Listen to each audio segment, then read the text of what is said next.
The 1st of January, 8 games. Quite a lot to talk about. Actually took some notes here, so very professional of me. We do have some injuries. We have some returning players. We have some realizations by organisations. Probably not, but I don't know. Let's be positive here. Let's get to the action. This is the Wednesday post-game show. Let's go balls deep. I'm the type to get shit done. You the type to observe. March Madness on my speakers, but today's November 23rd. Got something loud in the blunt, yeah. I do and say what I want, yeah. Probably somewhere sunny getting tan. Foreign women in the sun, yeah. That's all that I need. That's all that I need. That's all that I need. Got my brothers with me. Got my brothers with me, and my mama's healthy. That's all that I need. Welcome to the Balls Deep podcast, brought to you by Fantasy Basketball International. I'm Adam King. Find me on Twitter and Blue Sky at AdamKing91. Find us on Google Podcasts, Apple Podcasts, Spotify, YouTube, anywhere and everywhere that you consume your content. Like us, subscribe to us, thumbs up us. We are part of Old Man Squad at Old Man Squad on Twitter, or go and find Dan Vespris at Dan Vespris on Twitter. If you are looking for, well, they do heaps of shows. I don't know how many. He'd be able to tell you there's a lot. 8 games to talk about tonight. There were some good ones. And as I said, we have some injuries. We'll just cover it when we get to the games rather than jumping ahead of ourselves. Let's get straight into it with the first game of the night. The Washington Wizards get the victory over disappointing Chicago. Let's say disappointing. Levine, look, he was good. He did everything he could to win the game. Patrick Williams probably did everything that he can do, but unfortunately what he can do is not much. 7 points. No reason to be holding him.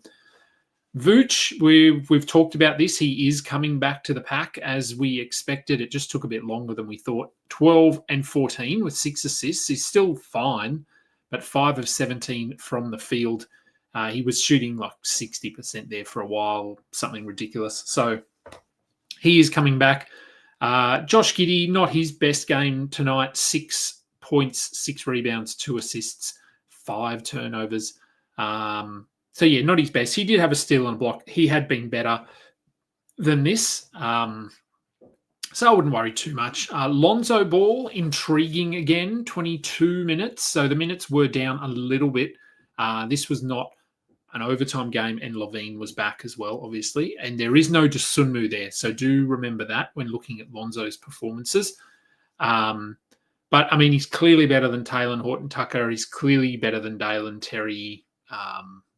He should be coming off the bench playing 25, 28 minutes. We probably won't get there quite. But 5 points, not ideal, but 5 points will take the three-pointer. But 8 rebounds, 4 assists, 3 steals, a block. This is what he does. He gets you everything but points. And the shot will come around. He's been off for so long.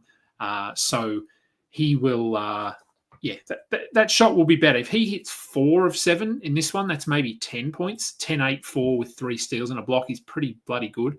So he's intriguing. I don't mind adding him at least while Dosunmu is out. And then we reevaluate. But he has been much better, looking a little bit like the old Lonzo.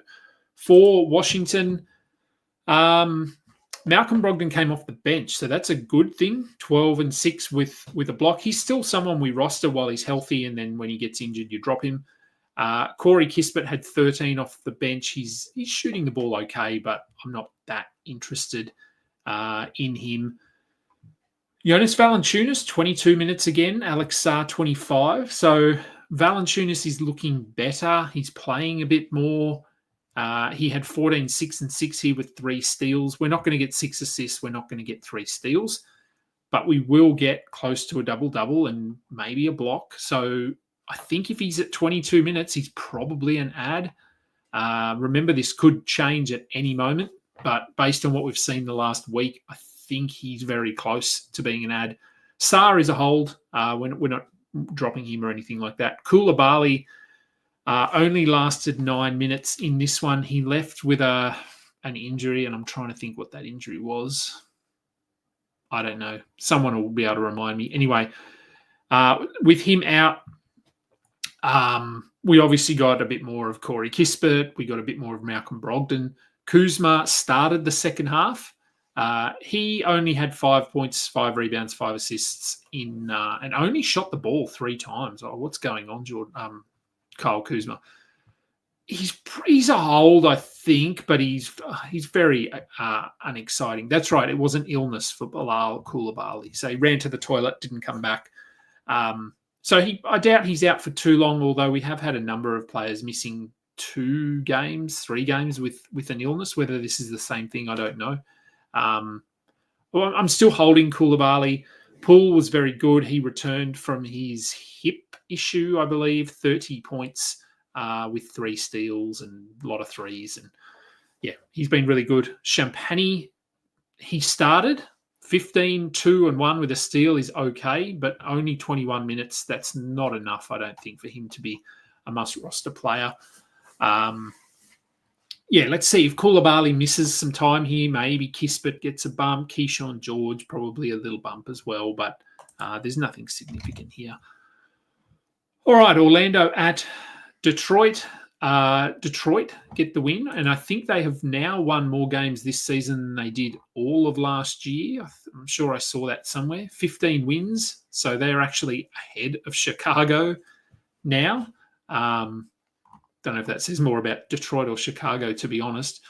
But yes, good win for Detroit. Let's start with the Magic. Wendell Carter Jr. started again. He had a pretty good line, to be honest, 15 and 8 with 2 steals and a block. He's worth holding, I think, at the moment. The upside's a little bit limited, but Goga was average in this one. He just didn't play a lot. So this is probably high side for Wendell and low side for Goga. Maybe it's a buy low on Goga, but I don't think so. De Silva, of course, after we talked him up, he laid a goose egg, had 0 points in 23 minutes. Again, a bad game. I think he's probably still a hold. He's starting and generally playing pretty good minutes. Caldwell Pope, I streamed him in for threes and steals, and I got 4 threes and 2 steals, so pretty happy with his performance. I'll just hold him, but he will at some point just fall off and do absolutely nothing. And then, we're not interested in any of these bench guys here at the moment. Jonathan Isaac, we know he needs 20 minutes to have value, and he's just not playing 20 minutes. All right, on the Detroit side, we'll start with the negative news. Jaden Ivey, of course, good performance, 22 points, 4 assists, a steal, 5 of 6 from 3. So a nice game. But of course, you've probably seen it or read it or something. He did suffer a leg injury late in the game. Cole Anthony fell on his leg. It was totally accidental. I have looked at the replay numerous times just to try and get a read on what an injury. Initially it looked like ankle to me, an inversion sprain. Inversion. So where your ankle rolls in, not out. So the opposite to 99% of ankle injuries. It looked like that. As they took him off on a stretcher, that's worrying because normally you can walk an ankle injury off. So it's a little bit concerning. Also, the fact that they covered his leg with towels. Now, that could just be medical staff sort of overdoing things. If it is a leg injury, it would be a lower leg injury, I would say. And I would say it's a fracture or a break just above the ankle. That's certainly where it looked like the impact was. So we wait for this. I think no matter what the injury is, it's going to be weeks, if not rest of the season. We will have to just cross our fingers and hope this is an ankle sprain that maybe probably relatively severe. Although there was a case, I don't know if it was last year, when someone suffered what we thought was a pretty serious injury, and they actually only ended up missing a handful of games. So that would be absolute best case.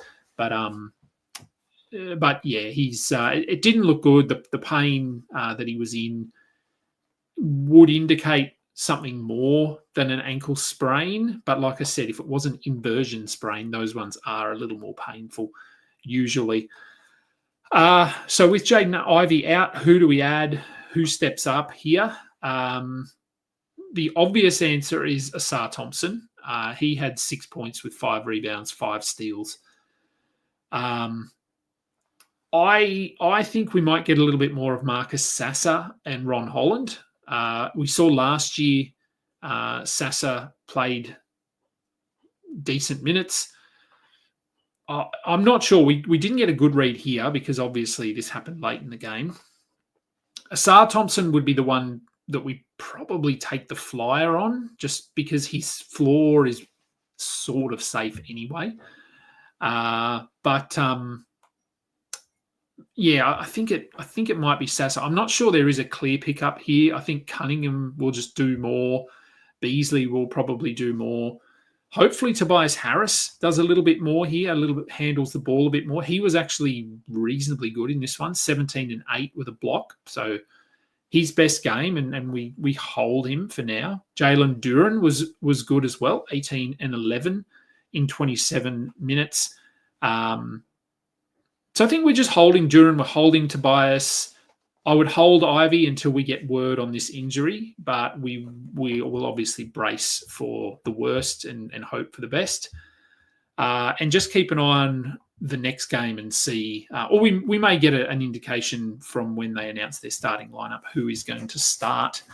I don't know if it'll be Asar.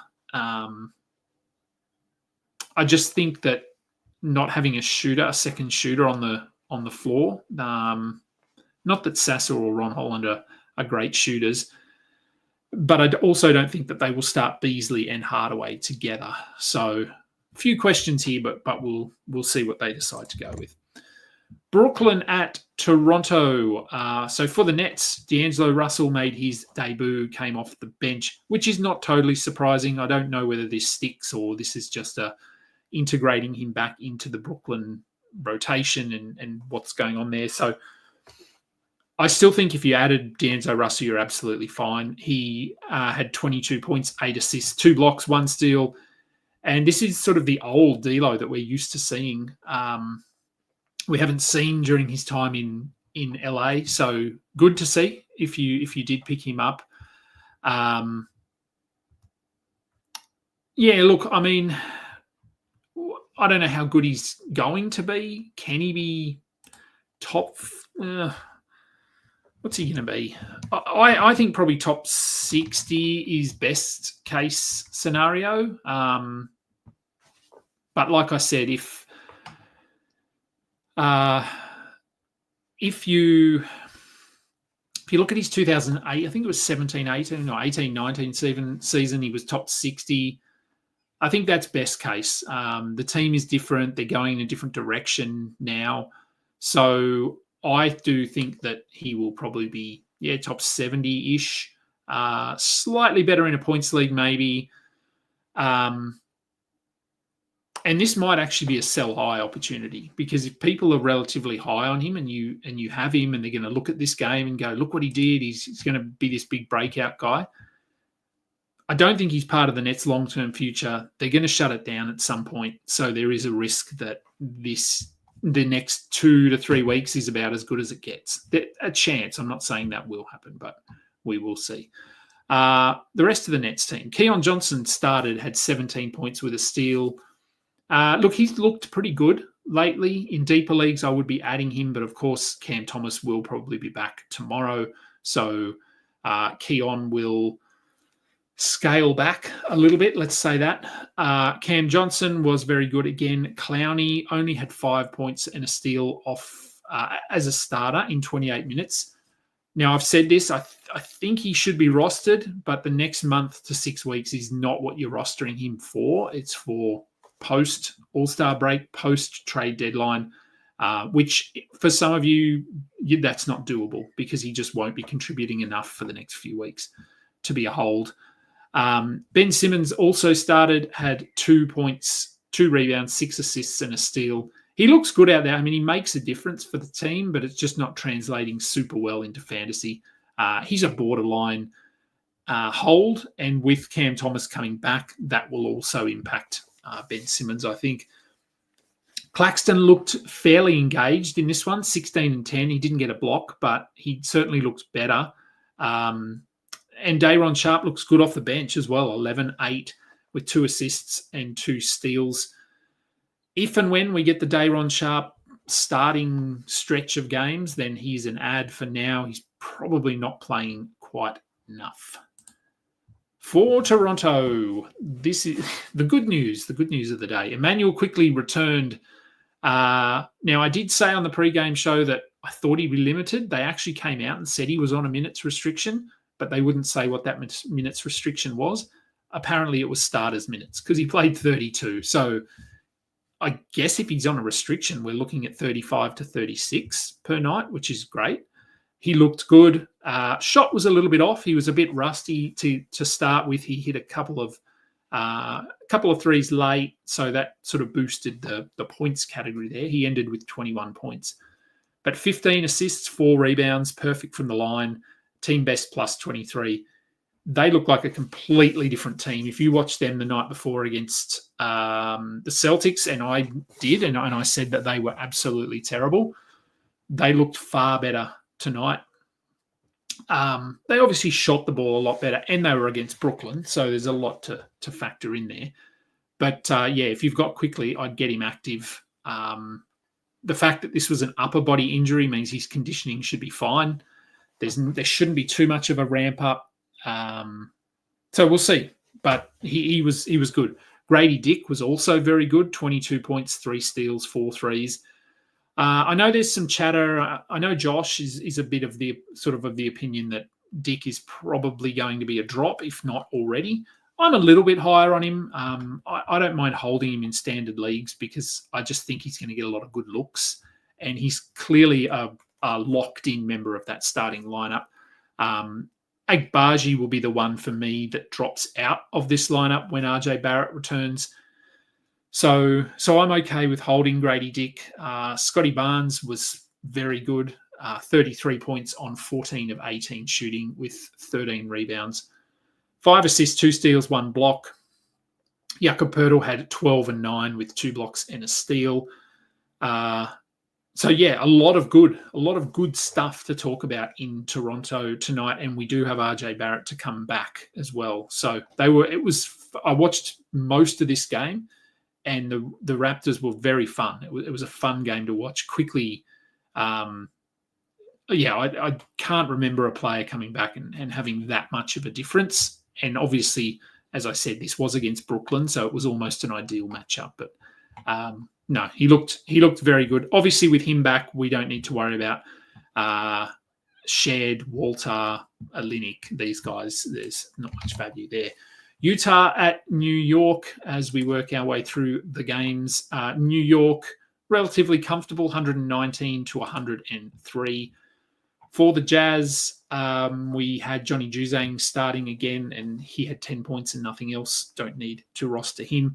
Not Walker Kessler's best night, 6 and 8 with a steal and a block. Is still fine. It was just not a great matchup against Cat. But you still got 8 rebounds, you still got 2 defensive stats, and he still played 30 minutes.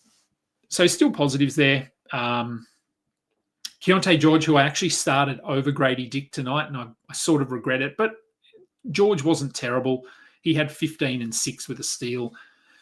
Colin Sexton continues to play well. And we roll with him until things change. But it seems like the 3-headed guard combination of George, Sexton, and Clarkson can coexist at the moment. Sexton had 25 off the bench as well. Clarkson had 25 off the bench with 2 blocks. You're not going to get that very often. But no, I think all 3 are must-roster players at the moment. And Isaiah Collier, we just watch him. There's not enough there. I think we'll get there at some point. He had 2 assists, 2 steals, but the offense is very raw at this point. For New York, Jalen Brunson was out, unsurprisingly, with a calf issue that's been bothering him for a few games. So whether this costs him more time, I don't know. It was a favourable matchup against Utah. They may have erred on the side of caution. So Juice McBride was named as the starter, and then he hurt his hamstring during the pregame activities, pre-game warm-up. So Cam Payne was a very late addition to the starting lineup. He had 8 points, 9 assists, and 3 steals. If Brunson and McBride miss time here going forward, especially if Brunson misses time, Payne is a streamer for assists. But it also just meant that the other guys stepped up. OG shot the ball well, finally, 22 points with 3 steals and 2 blocks. So nice game after he'd been struggling. Mikal Bridges had very little peripheral numbers, but he had 27 points on efficient shooting. Cat, as I said, he was very good, 31 and 21 with a steal and a block. And Josh Hart, another triple-double, 15, 14, and 12. So he's basically doing what he was doing down the stretch last year, which I have to say I did not expect this year. And then we got some signs of we got Tyler Kolek playing 12 minutes. Didn't do anything, but we saw him out there. Precious Achua. So even, as I said, when they have injuries, they don't really run a deeper rotation. They just give their starters more minutes. Josh Hart had 45, OG Anunoby 41, Mikal Bridges 44, and this was in a game that they won by, 18 points or something. So classic Tibbs. All right, Pelicans at Miami. Trey Murphy, very good again, 34 points. Yep, keep rolling with him. He's been very good. Herb Jones has not. He had 8 points with 1 steal. This is the issue with Herb. His offense is very, very hit or miss. He has a safe enough floor to be rostered, but anytime you get 2 or 3 games of him hitting shots is probably an opportunity to sell high. Misi has been a little bit underwhelming of late, 7 and 4 with a block. He's still a hold. He's still playing starters minutes, so he'll be okay. He's a rookie center. DeJounte Murray, the shot's still not falling, and he didn't get any steals in this one. So that makes it look like a pretty bad night, which it was, 12 and 7. We hold him and don't try and sell him. It's not a good time to be doing that. Brandon Boston had 14 off the bench, but we're not looking at him at this point. For Miami, Jimmy Butler returned and didn't do much. 9 points, 4 rebounds, 2 assists. He isn't washed, but he's a little bit like Steph. He just can't. He just can't produce those performances as consistently as he used to. Still a very good player, but who knows how much he wants to actually be there. I know the way he's speaking is that he's fine being there, but you have to wonder. Bam was very good in this one, not surprising against a rookie center. He had 23, 9, and 10. Tyler Hero playing very well, 32 points. Didn't do much else, but didn't really have to. Duncan Robinson returned. He had 3 threes in his 17 points. He is a nice 3-point streamer. And obviously no Terry Rozier here, so we got a little bit more Nikola Jovic. Jaime Jaquez played 23 minutes. Once Rozier is back, all 3 of those guys are just cut into each other's value. And again, not a fantasy guy, but Khalil Ware had 10 and 5 with a block. I still like him long term, but I don't think we're going to get there this year. All right, Dallas at Houston. Houston get the win. Dallas still pretty undermanned, 110 to 99. It didn't really reach any great heights this game. PJ Washington left after 16 minutes with a knee sprain. Just another injury to add to their list. What does that mean? Look, I mean, Maxi Kleber played a lot more here. I think ideally they wouldn't want to play him at the 4. There's not much in terms of lateral movement for Maxi Kleber anymore. So it probably just shores up Quentin Grimes. Jaden Hardy gets a little bit more. And then those starters do a bit more. So Klay Thompson had 16 points with a steal. We're rostering him. Derek Lively returned. He was on a minutes restriction. He had 8, 6, and 6 with 4 blocks. So good to see him back on the court. Dinwiddie, I've talked about him and Grimes pretty consistently. Grimes, I thought, had the safer floor because he would play more minutes. And thus far, Dinwiddie had proved me wrong. Well, tonight, Grimes proved me right. He had 17, 5, and 3 with a block in 30 minutes, where Dinwiddie had 8. and 2 in his 24 minutes. Both are worth rostering. As I've said, I do think Grimes is a little more safer, but Dinwiddie has that assists upside.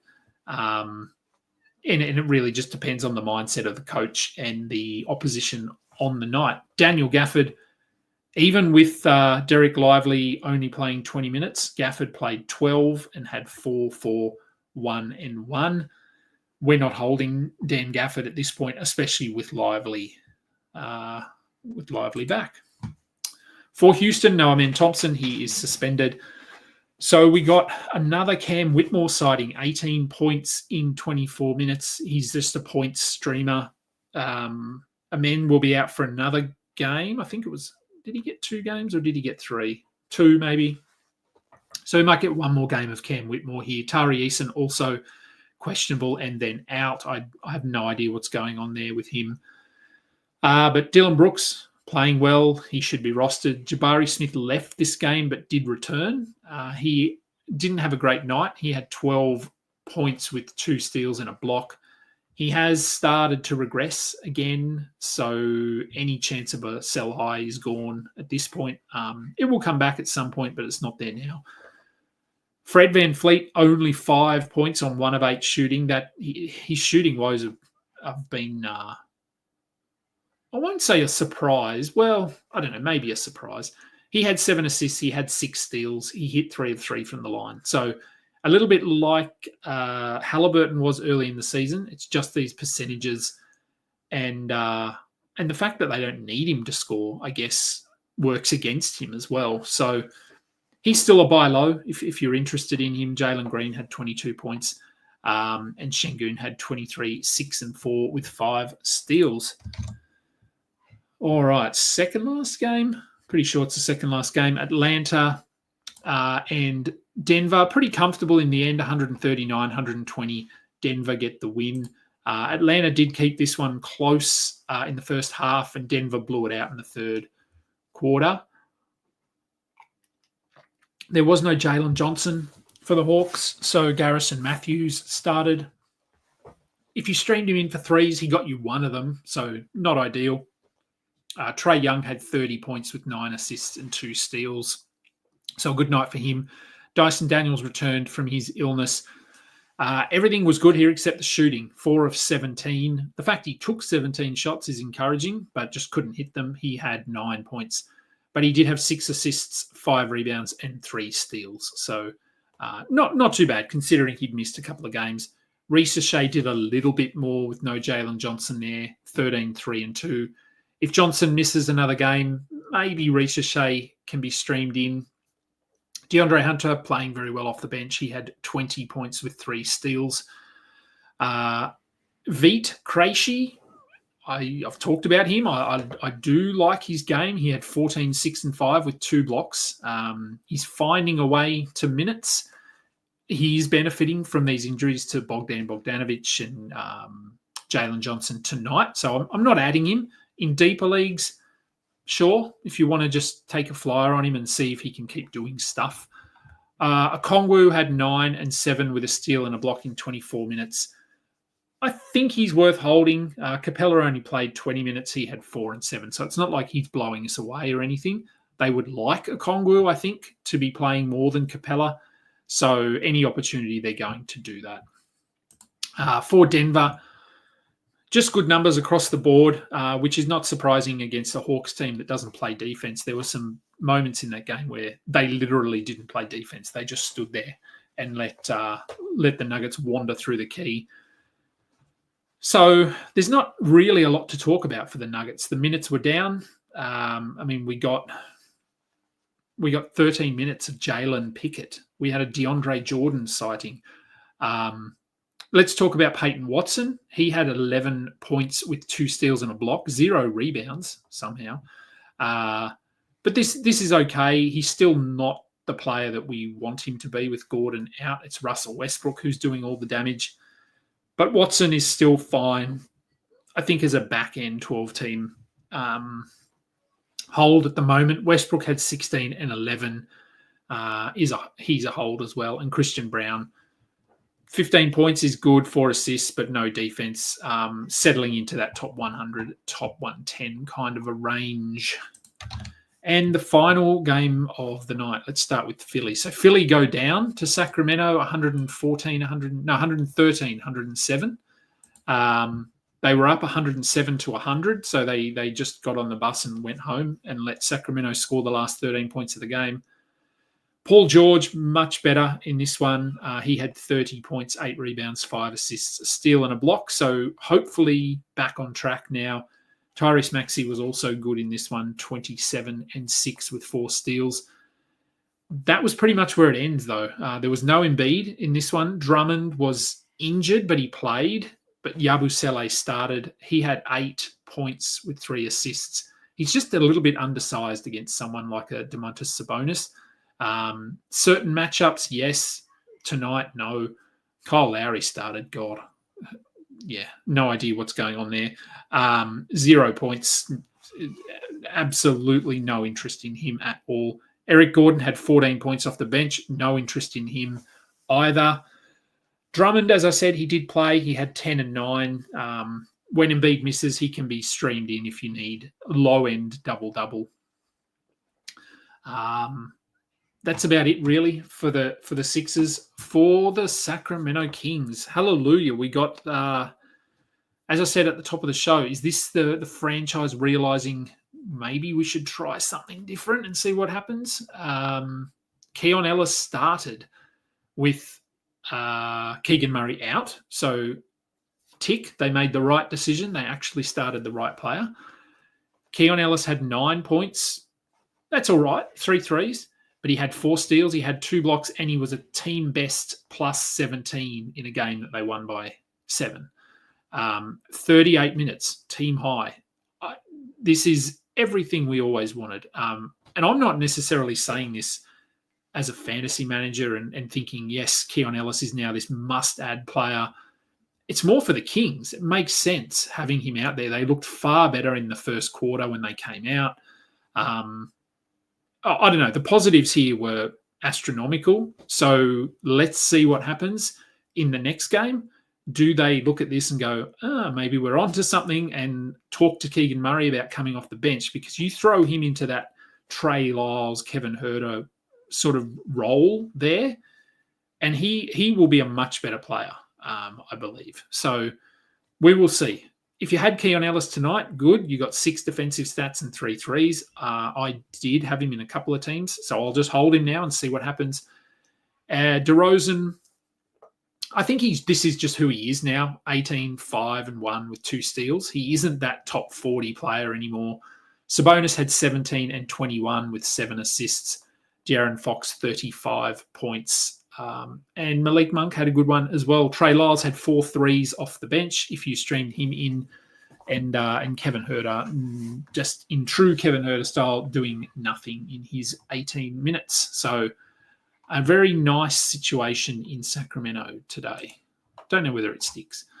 Let's have a look at questions very quickly. I do have to get going, so I probably won't get to all of them. Jaden Ivey injury, yes, I do hope it's the ankle, not the leg. But as I said, the pain that he was in and the fact he was on a stretcher and they covered his leg. It was funny, actually. I was watching the replay and they had the medical staff was sort of, the players were huddled around and then he was on the floor and they were standing holding towels up so that people couldn't see. But the camera's up in the air. Like, what are you hiding from? Anyway, it's a thought that counts. Would I do Tyus and Goga or TJD for Jar? I'm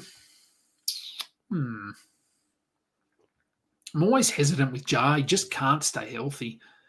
I'm not that high on Tyus, so I do think it's a fair trade in terms of value, but I'm my confidence in Jar is just a little bit low, and that's probably because I have him in 2 rosters or 1 or 2, and he just seems to constantly be in my IR spot. So I do think it's a fair trade. If you have faith in Jar, then I think that's okay.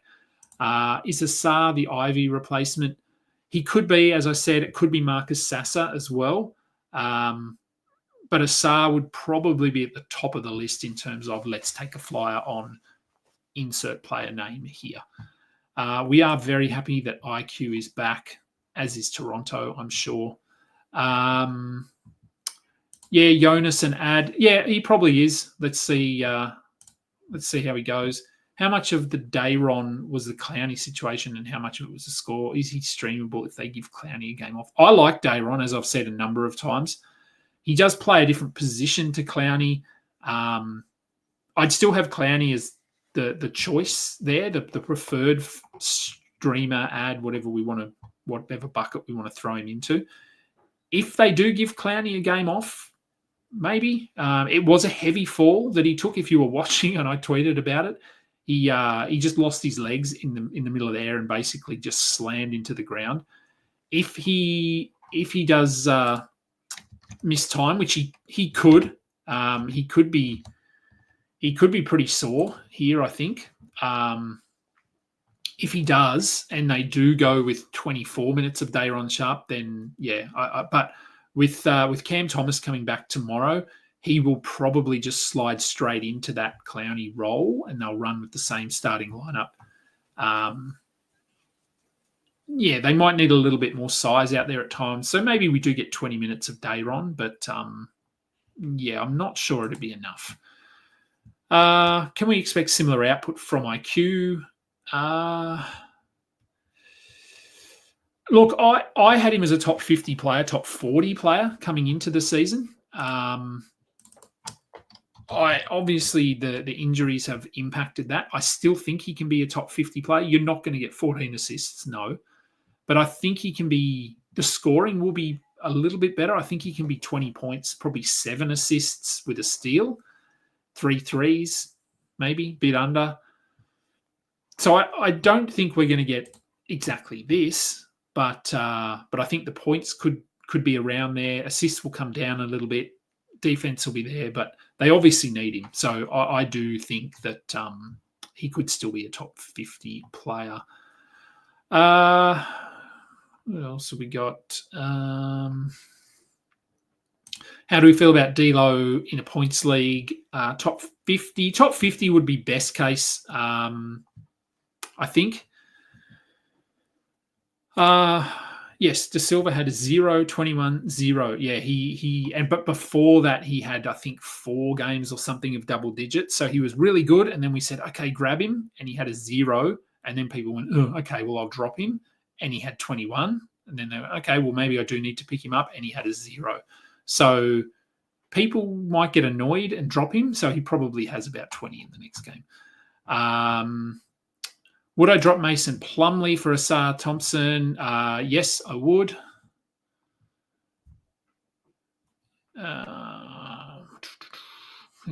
What other questions have we got that I can do quickly? It was a good game by Scotty tonight.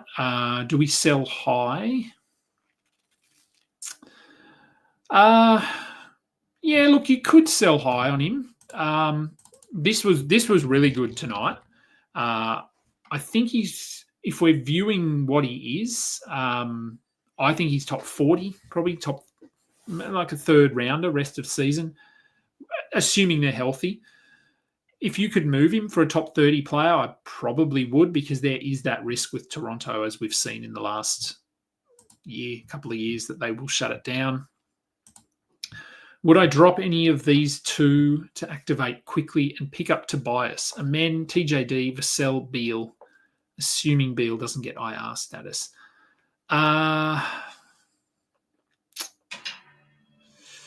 Would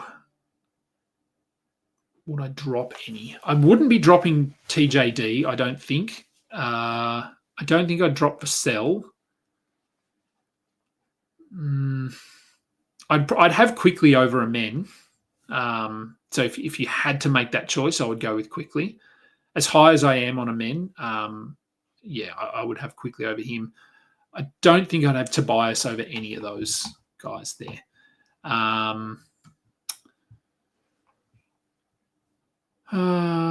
Argument for D'Lo, played well and they lost. Look, I'm not sure that they will shut him down. It'll just be if there's any sign of an injury, they'll just be very cautious with him. He will want to play because if it's up to him, and I mean, I'm sure that's the case for most players, they will want to play. But he's off contract at the end of the year. So he wants to prove himself, and tonight was a really good start. Trey Murphy was good again. He was. Whether he's legit rest of season it really comes down to the mindset of the New Orleans coaching staff.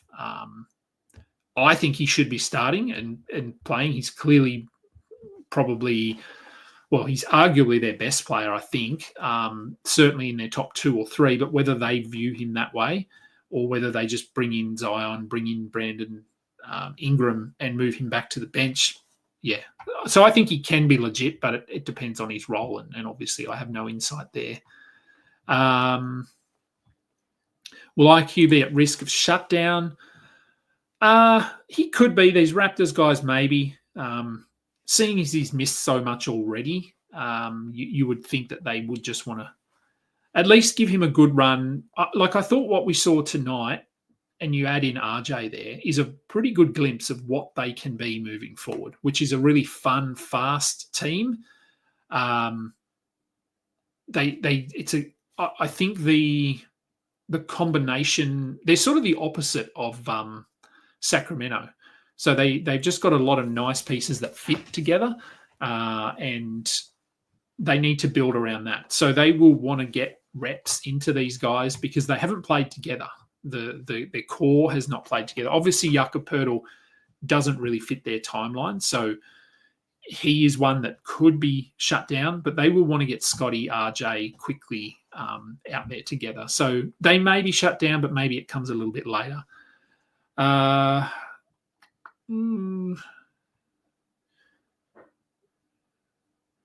Yeah, you could. Look, D'Lo could get 8 assists a game, depending if Cam Thomas is hitting his shots or not, and if Cam Johnson sticks around. We'll see if he starts. Do we think there's a trend with today's sports science and aging stars? Bron, Curry, KD, blah, blah, blah, blah, blah. All these guys are still good. Look, I think part of it is what fantasy managers complain about a lot, which is load management, resting, how the schedule works, all that sort of stuff.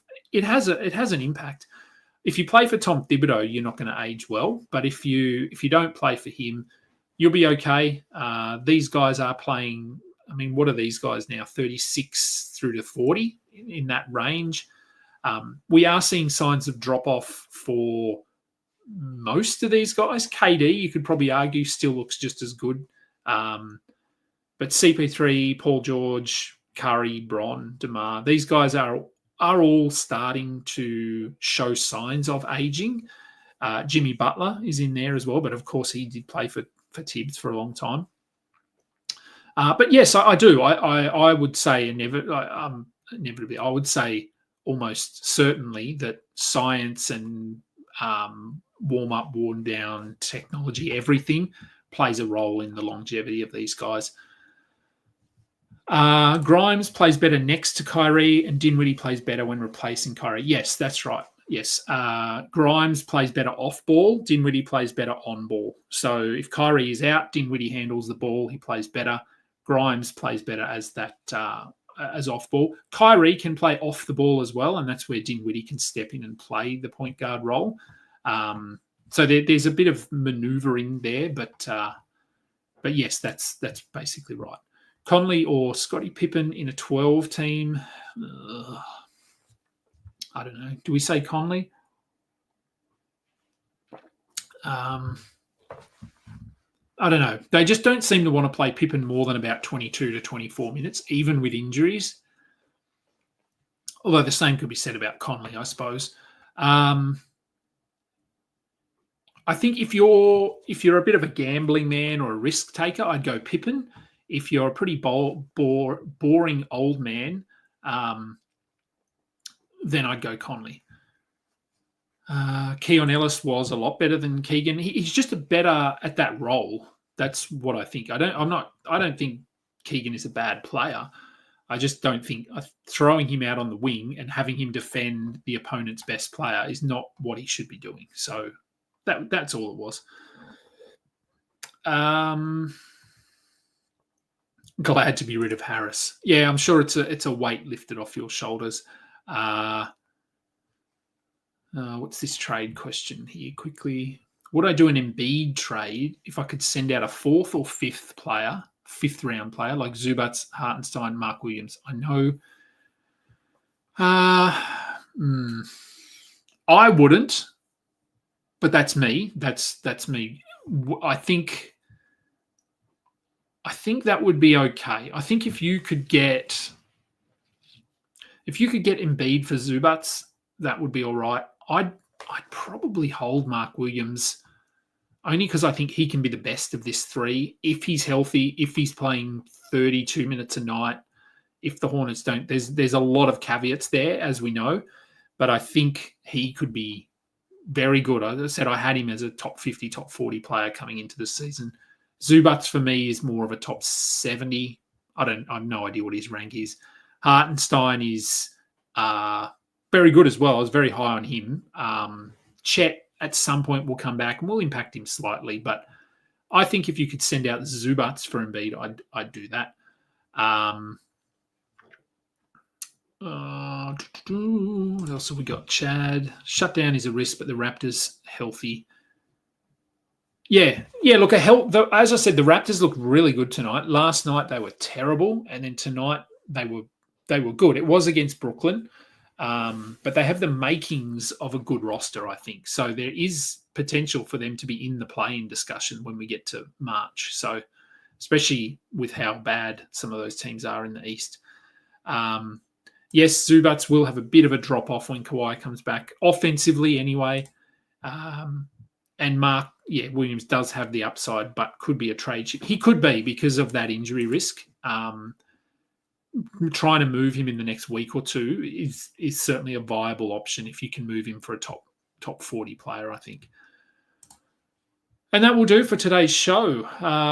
50 minutes, that's all right. I will be back with a show tomorrow. I might actually do a show with Matty G tonight on... It'll either be on the Insight Fantasy Sports channel or on my channel. We used to do a show this season and last season called The Crossover. I now coach basketball Thursday nights here at my time, so I can't do it. But no coaching at the moment because we're on school holidays. So the kids are not playing, they're all away. So I have a few weeks where I'm not coaching. So I will message Matty G and we might do a show tonight, which will be good. It's been a while since we've done a show together. So keep an eye out for that one. I think he normally does I don't know if he does it as a live show or whether he pre-records it. I'm not sure. Anyway, we'll tweet stuff out if we're going to do it. Otherwise, I will be back tomorrow with the pre-game show as per normal. How many games have we got tomorrow? Let's have a look-see. Thursday. 1, 2, 3, 4, 5, 6 games tomorrow. So still plenty to talk about. So that'll be good. Thank you, everyone, for tuning in today and for watching along or watching the replay. Again, please go and download and stick your thumbs up for us, however that works. I'm Adam King. This has been the Balls Deep post-game show. Until next time, catch up. You just listened to another episode from the Fantasy Basketball International Podcast Network. Thanks for joining us. And for more information about joining our community,